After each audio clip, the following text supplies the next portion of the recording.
यूं तो ब्रह्मांड के बारे में पूरा लिख पाना और इसे पूरा समझ पाना तो इंसानों के बस की बात नहीं।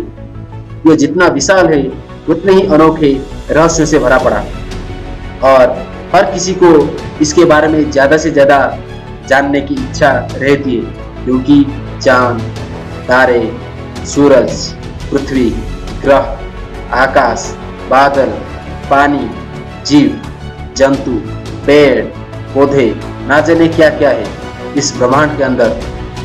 चलिए जानते हैं इस ब्रह्मांड के बारे में। अभी हम देखेंगे सोलर सिस्टम, सौर मंडल इसे कहते हैं। पहले सूर्य के चारों तरफ घूमते हुए पहली कक्षा में बुध,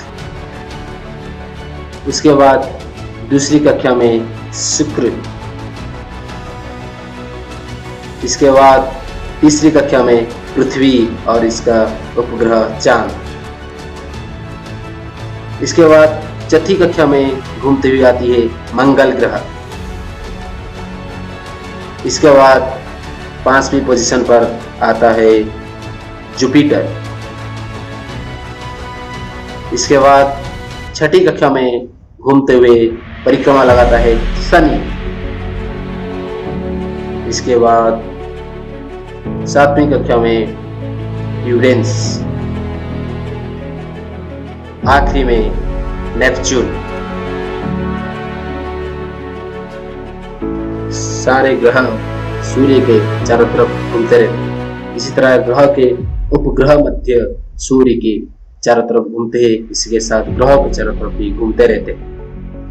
पृथ्वी का उपग्रह चांद भी पृथ्वी के चारों तरफ घूमता रहता। इसी घूमने के कारण पृथ्वी में 2 घटना घटती है, जिसे हम अमावस्या एवं पूर्णिमा कहते हैं। चलिए अब हम देखते हैं अमावस्या किसे होता है। सन और मून और अर्थ जब ऐसे पोजीशन में होते हैं जहां पर सन अर्थ के बीच में चांद आ जाता है, तभी सन की जो लाइट रे मून पर पड़ती है वो लाइट रिफ्लेक्ट होकर चांद की एक छाया सृष्टि करती है, जिस छाया सृष्टि होने के कारण हमें पृथ्वी से सूरज नहीं दिखता है, जिसे हम सूर्य ग्रहण भी कहते हैं। सूर्य ग्रहण हमेशा अमावस्या के दिन होता है, जैसे सूर्य ढका हो जाता है। तो इसका कारण क्या है न, जब सूरज और पृथ्वी के बीच में चांद आता है तभी सूरज की रश्मि से जो लाइट निकलती है चांद उसी छाया में आ जाता है। तो जो शैडो होता है उसे हम 2 प्रकार के कहते हैं, एक पेनम्ब्रा, एक अम्ब्रा।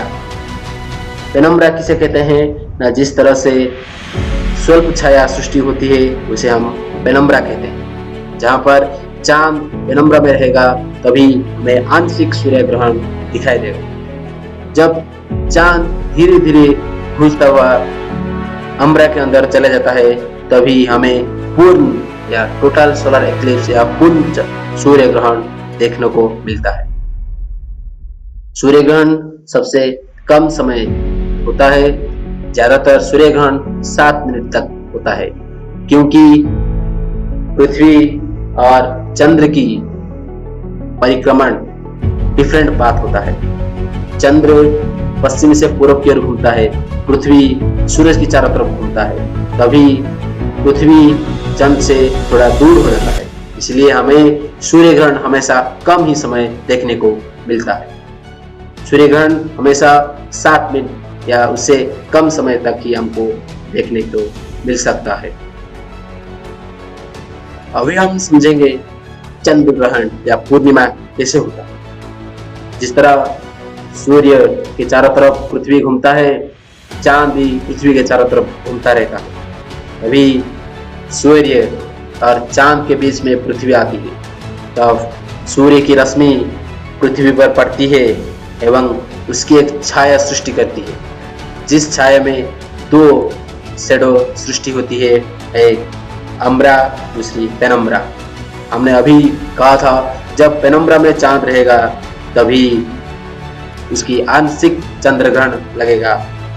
जब वो आम्ब्रा के अंदर चला जाएगा उसे हम टोटल लूनर एक्लिप्स या पूर्ण चंद्र ग्रहण कहते हैं। तो ये सिर्फ पूर्णिमा के दिन ही होता है। किस तरह से न, जब सूरज और चांद के बीच पृथ्वी आती है तभी हमें चांद पूर्ण रूप में दिखाई देता है, क्योंकि सूरज की रश्मि पृथ्वी पर पड़ते ही उसके प्रतिफलित होकर हमें मून ब्राइटेस्ट दिखता है। इसी के कारण ही हमारे सुपरमून सृष्टि होता है। जब अर्थ के निकटतम पॉइंट, जिसे हम पेरिजी कहते हैं, उस पर चांद की अवस्थिति होती है एवं चंद्र ग्रहण एवं पूर्णिमा होता है, तभी हम सुपरमून देख सकते हैं। सुपरमून को हम दो प्रकार के कहते हैं, एक रेड मून, दूसरा ब्लू मून। रेड मून किस तरह से होता है? क्योंकि जब सूरज की रश्मि पृथ्वी पर पड़ते ही प्रतिफलित होता है मून, तब अम्ब्रा के अंदर होता है, तभी सूरज की रश्मि लाल किरण प्रतिफलित करता है, जो कि हमारे वायुमंडलीय प्रकीर्णन, आलोक की रिफ्रैक्शन रे, हमें हमारे वायुमंडलीय रिफ्रैक्शन की वजह से हमें लाल रंग दिखाई पड़ता है। इसे हम रेड मून कहते हैं। इसी तरह से ब्लू मून किसे कहते हैं? जब एक महीने में 2 बार पूर्णिमा होता है, 2 बार पूर्णिमा होने की वजह से जो सेकेंड पूर्णिमा होता है उसे हम ब्लू मून कहते हैं। ब्लू मून का मतलब नीला चांद नहीं होता है। इस तरह से सूर्य ग्रहण हमें सिर्फ 7 मिनट तक दिखता है, परंतु चंद्र ग्रहण हमें ज्यादा से ज्यादा 3 घंटे तक दिखाई देता है। क्यों? क्योंकि चांद और पृथ्वी की परिक्रमा एक ही डायरेक्शन में होता है, इसलिए हमें लंबे समय तक चंद्र ग्रहण दिखाई पड़ता है। तो सुपरमून होने की एक ही वजह है कि उस दिन पूर्णिमा हो एवं चंद्र की स्थान पेरिजी पॉइंट में होना चाहिए, जो कि पृथ्वी से बहुत निकटतम होता है। तभी हम सुपरमून या रेड मून या ब्लू मून देख सकते हैं।